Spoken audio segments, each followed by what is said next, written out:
Hello and welcome to the All Rookie Podcast. Today is May 13th, 2024, and I'm your host, William Harris, aka William is Bill. Great to be back with you today to talk about the results of the NBA draft lottery. The results for today on Mother's Day. Happy Mother's Day to all you mothers out there, by the way, and to your mothers if you're not a mother. Um, but today is Monday, releasing this fresh off the press, my first mock lottery draft pick, first mock lottery draft results. So let's get straight to it like it's nothing to it.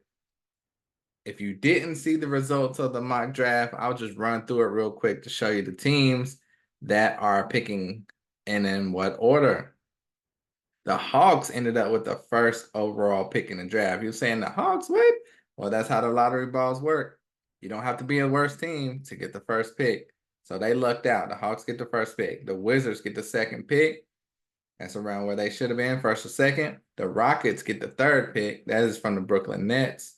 So they lucked out with that, but they have already talked about possibly not making this selection and trading this pick for an established player. So we will see what they do. Number 4, the Spurs. They easily could have been a top 1 or 2 team as well. They ended up with 4th. The Pistons with the bad luck once again with the 5th pick in the draft. They had one of the worst records in the league. And for the second year in a row, when they had one of the worst records in the league, 1 or 2 worst, they end up with the 5th pick again. Number 6, the Charlotte Hornets. Same boat, terrible team, bad luck, 6th pick. Number 7, the Portland Trailblazers. That's another bad team.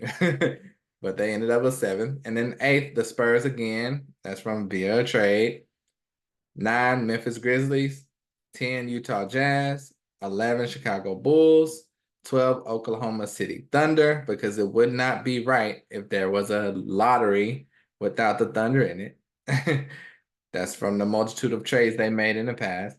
Because obviously they're still in the playoffs right now. They're a top 16, top 18. So that's not their pick, but it's via trade. And 13, the Kings. And number 14, the Portland Trailblazers once again. So a couple teams have 2 selections in the lottery, the Spurs and the Trailblazers. So that's going to be very interesting for those guys. And for everybody else, let's see what we can do to improve their team. So starting off, let's go from the top down. The Atlanta Hawks have the first pick in the draft. There's a multitude of reasons and ways they can go in this draft. But honestly, it seems like the consensus is going to be Alex Sarr, the 7'1" big man from France. Right now they have Clint Capella. Last year they drafted Mohamed Gay. They have Jalen Johnson. They have Onyeka Okongwu. But this seems like if they draft Alex Sarr, they probably can move on from Clint Capella and have a big man, a very young group of big men in there to take over the reins at center for the Hawks moving forward. And they possibly can move Onyeka Okongwu as well. But this is just who I feel is going number 1. He's my number 2 prospect, Alex Sarr, the 19-year-old center from France.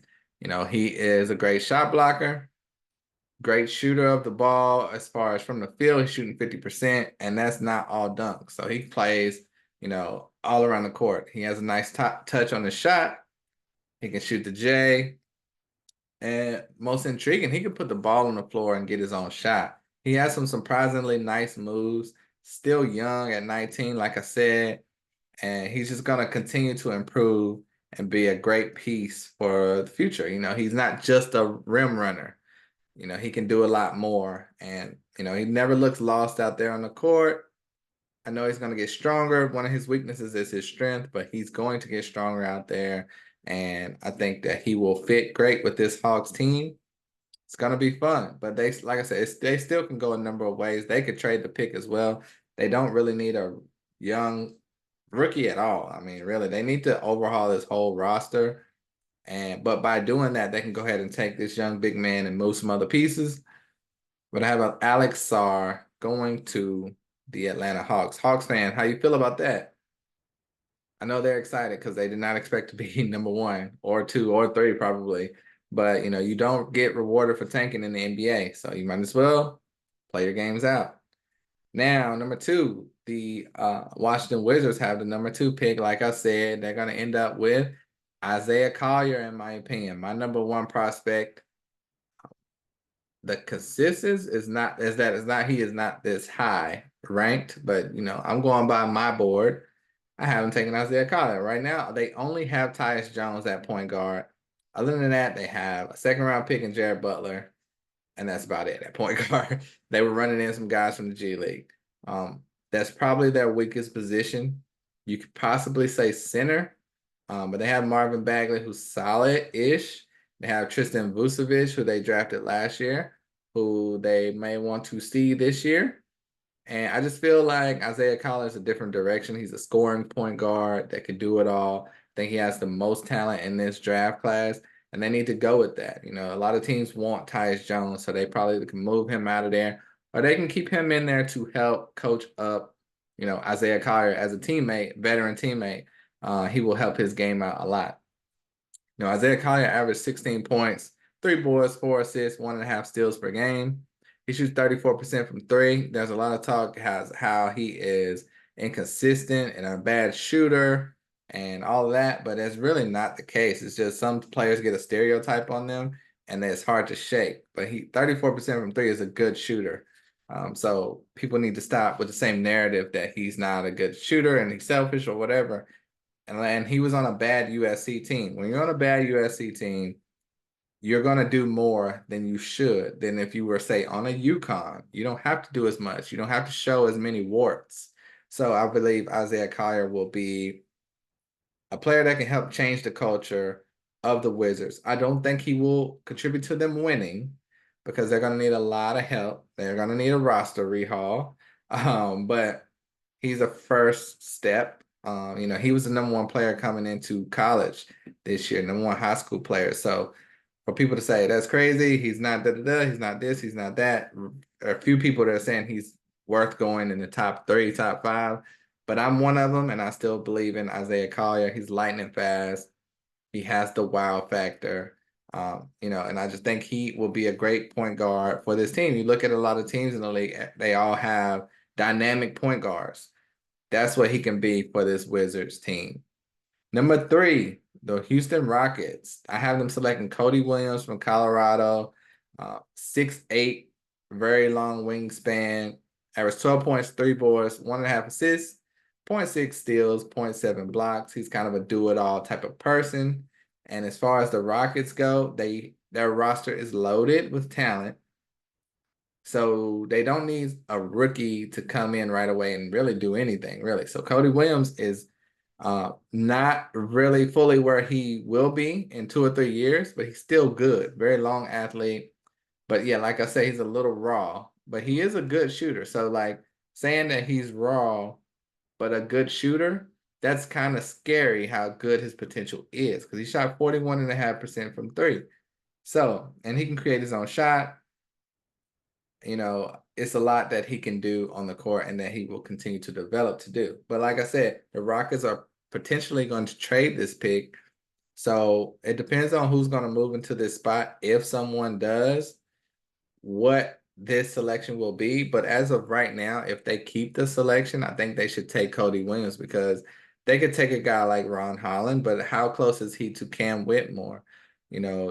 They could take a guy like Matas Buzelis, but they have Jabari Smith, Tari Eason, Alperen Sengun. They don't really need much. So their weakest position is probably small forward. Dylan Brooks is not going to be there forever. They have Cam Whitmore. And so Cody Williams can compete with Cam Whitmore. They're 2 different types of players. And some of them can intertwine with the 2. But the Rockets are going to be one of the more interesting teams next year because they have so much talent and not enough time to play them, really. So look for Cody Williams. Some people have him going in the 10 range, but I think he is the 3rd most exciting prospect, and I have him going 3rd to the Rockets. Number 4, the Spurs. Everyone thinks they need a point guard. They do need a point guard. Right now they have Trey Jones, and I'm not going to force it. When you're a really bad team and you have 2 picks in the top 8, you have to take the number one player available. And that should be for them, Matas Buzelis, the 6'10" forward from the G League Ignite. Averaged 14 points, 6.5 boards, 2 assists, and 1 steal with 2 blocks per game. And I think that's an area of weakness for the Spurs. The power forward position. Have Victor at the 5. Sohan is kind of an all-around type of player. He's not necessarily a 4. He can play 4. He can play 3. They had him playing 1. But they have Keldon Johnson at the 3, Devin Vassell at the 2, Trey Jones at the 1. So, in my opinion, the 4 needs to be updated. The 1 position needs to be upgraded. So, right now we're going with the 4 with Matas Buzelis. Him and Victor, that's going to be a tough lineup to play against. Skinny, yes. Talented, super, yes. So, Spurs fans, how you feel about that? Matas Buzelis going 4th to you guys. Skipping over the point guard for now, and I'll tell you what they do later. But yeah, I mean, he's super talented. He's a good shot blocker. You got Wemby and him. Good luck with getting up shots in the paint, unless you're huge like Embiid. But no, I love his versatility. I love his shooting ability. He only shot 26% from 3, but he's a good shooter, and he has a great handle for a big man. So Matas Buzelis, I think, will be a lot of fun. Only 19 years old for the Spurs. Let's go to the Pistons at number 5. Now, the Pistons are one of the most disappointing teams as far as what they ended up in this draft class. But for now, their weak spot is the power forward position. Yes, they could go with a point guard. They can go with a shooting guard. But they're loaded at these positions, so they don't need to do that. You have Cade Cunningham. You have Jaden Ivey. They're both kind of point guards as is. They're playing the 1 and 2. Ausar Thompson playing the 3, who you drafted last year at 5. Jalen Duren at the 5. You're good to go. Who is the 4 for this team? Simone Fontecchio? No. Isaiah Stewart? No. He should be a backup. So I have them taking Tyler Smith. I could have had them taking the guy I have next. It's just a matter of preference. And in my rankings, I have Tyler Smith higher than the guy I'm having going next to the Hornets that we'll get to in a minute. Tyler Smith, if you don't know him, he's from the G League Ignite. 6'11". Shot 36% from 3. He's a lefty, and he's one of the most athletic players in this draft class. Super athletic. He dunks everything in sight. I love his film. So not only is he a power forward that's athletic and can dunk everything in sight, he also can shoot the ball well. 36% from 3 from a big man. That's what you want. That's what the Pistons actually need. So they can't go wrong if they take this guy or the guy have the Hornets taking next. They're both really good shooters and big men. But Tyler Smith reminds me of John Collins, great shot blocker, great rim protector, and he's taller. So I don't see how the Pistons can pass on him. But they failed to 5, but they're still in a really good spot here. Great pick and roll, stretch 4 or 5. I think he can help a lot of teams. So Tyler Smith to the Pistons may feel like a loss, but it's really a big win for you guys. I saw somewhere it said the last 3 years they should have had the first pick. They would have had Paolo Banchero, Victor Wembanyama, and then the potential to get Alex Sarr or whoever will go first in this class. So, I mean, it's really, really bad luck for the Pistons, but they still will end up in a good spot if they select Tyler Smith. Now, number 6, I have the Hornets taking Zachary Richardson. The Hornets are in need of a power forward as well, just like the Pistons. Right now they have LaMelo. They need a 2 guard as well. That position is not great.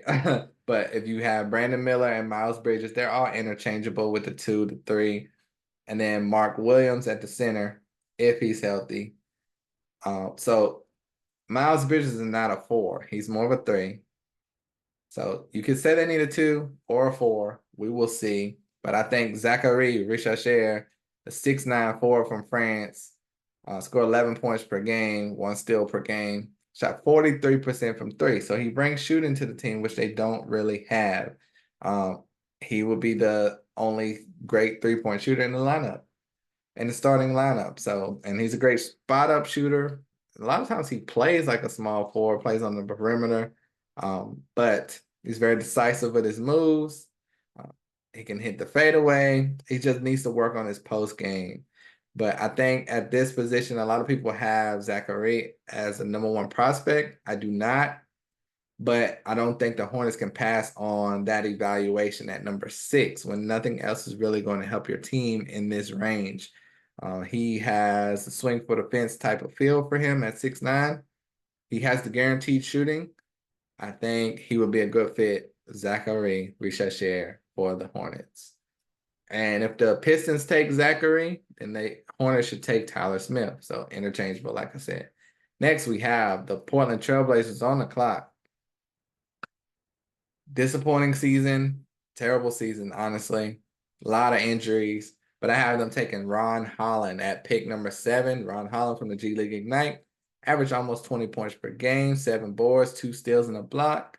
Super athletic as well. Portland needs a power forward, and you could possibly say small forward because I think Shaedon Sharpe is a 2. But they have Scoot Henderson, Anthony Simons, and Shaedon Sharpe.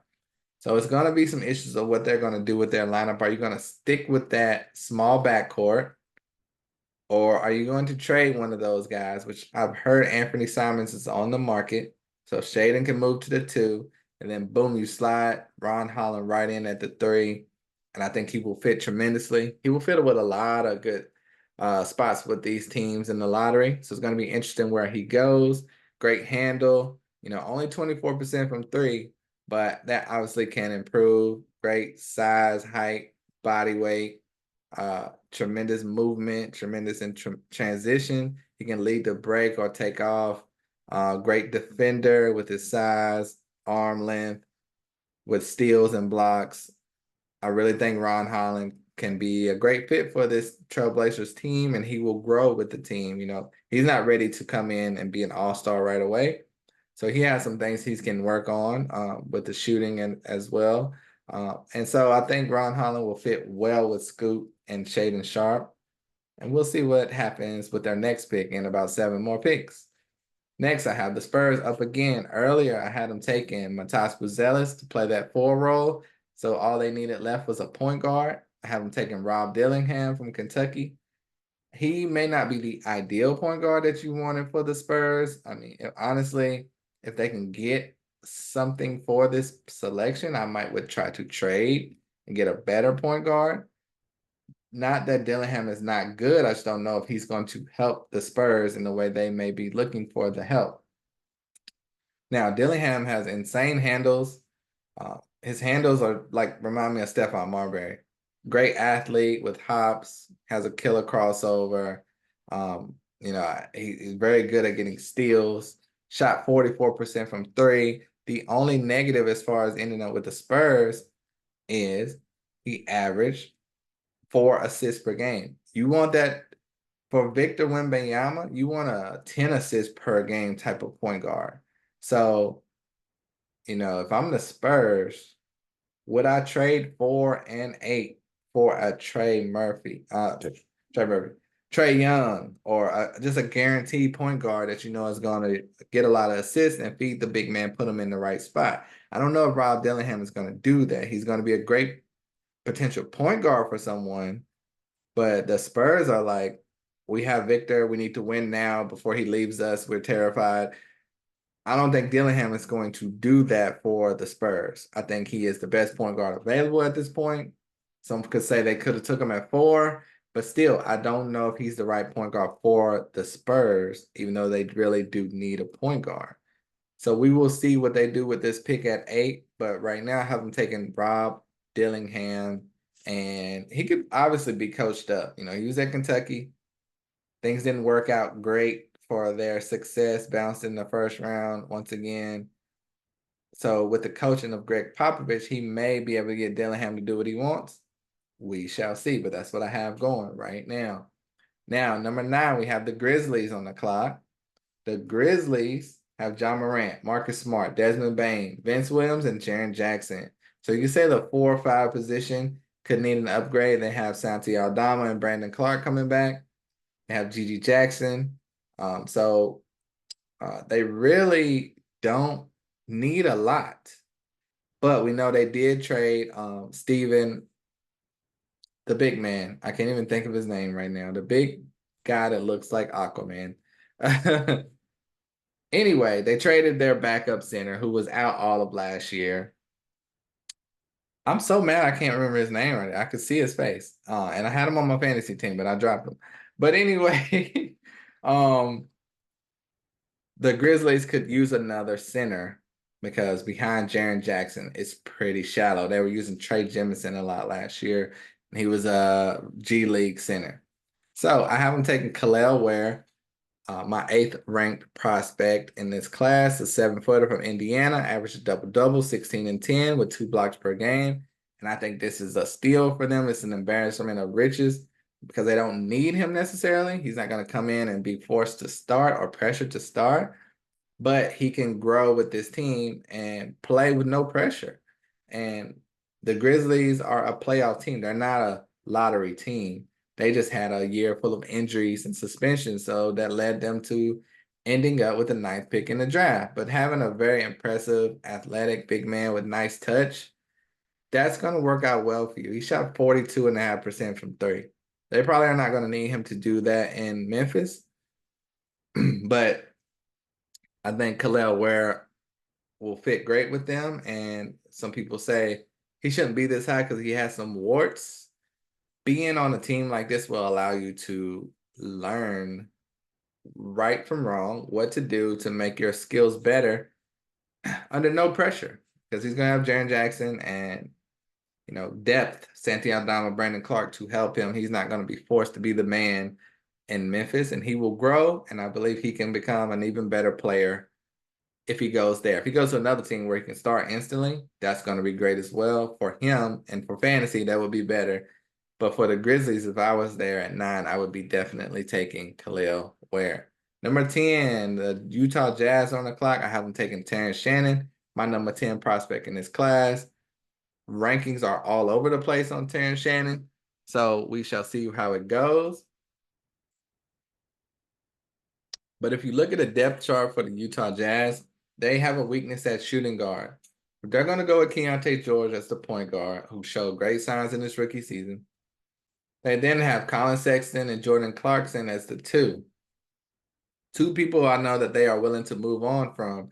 So you can go in with an all-young, fresh new lineup with Keontae George, Terrence Shannon at the 2, Lauri Markkanen, Taylor Hendricks, and John Collins in your starting lineup. You also have Walker Kessler, Bryson Sabal, players like that. So get Terrence Shannon in there. He is an elite scorer, average 23 points per game, a steal and a block per game. He's going to play the offense and defensive side for you.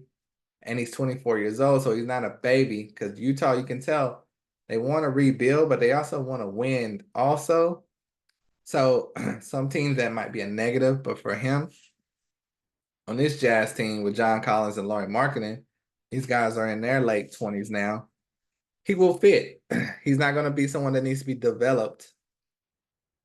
He's a lefty scorer. He really pops when he's on screen. He's athletic with his chase down blocks. This is Terrence Shannon we're talking about. Very quick first step and crossover. I love his game. I think he is what the Utah Jazz need. And the scoring will be there. His mission is to get to the rack.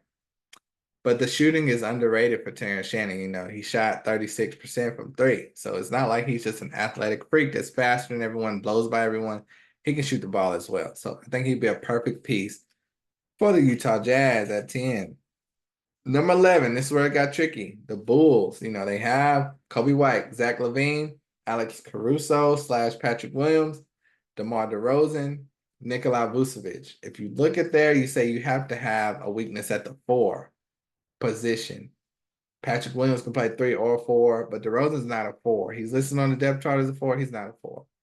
So the next best player on my board is Tristan Da Silva from Colorado. He averaged 16 points, 1 steal per game, 5 boards per game, shot almost 40% from 3, and the Bulls do need that 3-point shooting. He played 34 minutes per game, 22 years old, which will fit right into this team because they are not trying to play babies out there as of yet. So I think Tristan Da Silva will be great, excellent three-point shooter, and he can handle the ball well. Dribbles like a guard. He's one of those guys that can play right away, like I said, which is what the Bulls want. He's a pretty perfect prospect. And, very good on defense as well. He's 6'9", can move well, has a long wingspan, and you can say he's kind of similar to Nicholas Batum, and some people may look at that as an insult, but it's not. Nicholas Batum has had a max contract in his career. He's played 10 plus years in the league. So if he goes on that trajectory, Batum had a big fall off as well when he went to the wrong team. So as long as Tristan Da Silva is on the right team, which the Bulls could be, I think they will be actually. I think Tristan Da Silva will be a great fit for the Bulls. The Thunder also need a power forward. So who's the next best power forward available? And you could say it's not that simple. Just take the best talent. But for the Thunder, it is kind of more complicated because you have depth and pretty much great players at every position except for the 4 spot. So what do the OKC Thunder like to do, who are a playoff team right now? First of all, they don't want to play rookies for the most part because they're trying to win right now. They're not going to expect a rookie to come in and be relied upon. But what they do well is draft prospects that can be developed. They drafted Ousmane Dieng, who they're still developing. But right now I have the Thunder taking Tijane Salon, the 6'9" international man from France. Averaged 9.5 points per game, shot 33% from three. He's a very aggressive forward with a great handle, really good shot, super high release on his shot. But he has some areas he needs to develop in. He's weak in the paint. He needs to get some weight on him. But I think, the way the Denver Nuggets are playing, they have the tall lineup with Aaron Gordon, Michael Porter Jr., and Jokic. Tijane Salon should provide some height for the Thunder to counteract those Nuggets. He's 6'9". He could play that Michael Porter Jr. role. And I think that's a typical player for OKC Thunder. Tijane Salon from France. I would love to see that. Or they could trade the pick as well, but I think that would be a great start for them. Next for the Oklahoma City. No, I just did the Thunder. So 13 for the Kings. I have Stephon Castle as my 17th best prospect right now. But for the Kings, he would be a perfect fit. 6'6" guard from UConn, averaged 11 points, 29% from three. His numbers are not as great as people like to say they are. I heard people saying he should be the number 1 prospect, number 3, number 5, number 7. I have him at 17. But right now, I have him going to the Kings because that is what they need. They have De'Aaron Fox at the 1, Kevin Huerter at the 2, Harrison Barnes at the 3, Keegan Murray at the 4, and Domantas Sabonis at the 5. You can say they need a center. As far as, Sabonis is mainly a 4, but he's playing the 5, but they have no depth behind him. They have Alex Len behind him. As far as shooting guards, that's an area that they can upgrade because Kevin Huerter is just not it. They're talking about Malik Monk may be gone. So I have him going with Stephon Castle because he's a safe play. A very natural shooting guard that can fit right in, fast and athletic. Smart cutter to the rim. I think he's a key piece on a championship team as a freshman. He can be a key piece on this Kings team who's trying to advance further in the playoffs. I love how he moves his feet on defense. And I think he will be a great selection, Stephon Castle, for the Kings. It's going to be very safe, but they need safe because they're a playoff team. And last but not least, I have at 14, the Portland Trailblazers selecting Pacome Dadiet. Pacome Dadiet. He's a 6'8" forward from France. Not great numbers. But again, Portland doesn't need much at this point. So they could take the best talent and have him ride the bench all year. But he is the best fit if you're eventually going to move him from Jeremy Grant, who he can learn under. Because at this point, they have Scoot Henderson, Anthony Simons, Shaden Sharp. I had them drafting Ron Holland. They would have Jeremy Grant, DeAndre Ayton, and Robert Williams. loaded lineup. It would be hard for someone to come in and get minutes, especially at the 1, 2, or 3 with all those players I've named. But behind Jeremy Grant, it's very shallow. You got Jabari Walker and Tumani Kamara. So Pacome, Dadiet, good shooter, but he only played 15 minutes per game, only averaged 6 points. But so I had to see the flashes in him. He has a good handle of the ball, good speed to his game, has a nice turnaround jump shot, pretty good shot in general. I think he's worth the risk for a team that has 2 picks or a team that's a little bit later in the 20s. I have him going. So this will be a bit of a reach for the Blazers to get a fit. But this draft class, in my opinion, from around 10 to 30, they're all interchangeable. There is no right or wrong. A guy that you may have at 15 maybe 30th. A guy you may have at 30th, maybe 10, 15, 16. So it can go either way. A lot of these guys have untapped potential that they have not met yet. And like I said, he played 15 minutes per game in France. We have to project. There's a lot of guys that are 6'8", 6'9" in this class, 6'7", that have not reached their full potential. So we have to take an educated guess on how they're going to continue to develop. We don't know what's in their heart. When they're in the room interviewing these guys, they're going to have to determine that. But just on paper, if everything hits right, a lot of these guys will be able to be successful. But they have to want it. And for the Blazers, Pacome Dadiet would be worth the risk. They kind of did that last year in the second round. They took a flyer on a guy that was underdeveloped, and they're still coaching him up right now. I can't even think of his name right now. But he was an international player as well. But Pacome Dadiet, he can guard the 1 through 4, moves his feet well, solid shooter. Like I said, 34% from 3. Great fit for the Blazers and their future. I think he'll be a fun fit. So let's go over that lottery one more time. Hope you enjoyed it. I didn't go into too much detail about the players yet because I will do that coming soon. But the lottery, like I said, was today. Had to get this rapid release of my mock lottery since it came out. And let's go over it. Number 1, the Hawks. I have them taking Alex Sarr. Number 2, the Wizards taking Isaiah Collier. 3, the Rockets taking Cody Williams. 4, the Spurs taking Matas Buzelis. 5, the Pistons taking Tyler Smith. 6, the Hornets taking Zachary Richarche. Number 7, the Blazers taking Ron Holland. Number 8, the Spurs taking Rob Dillingham. Number 9, the Grizzlies taking Khalil Ware. Number 10, the Utah Jazz taking Tristan da Silva. Number 12, the Thunder taking Tijane Salon. Number 13, the Kings taking Stephon Castle. Number 14, the Blazers taking Pacome Dadiet. Let me know your thoughts on this. My first mock draft 1.0. Please subscribe to the pod. Please like the post.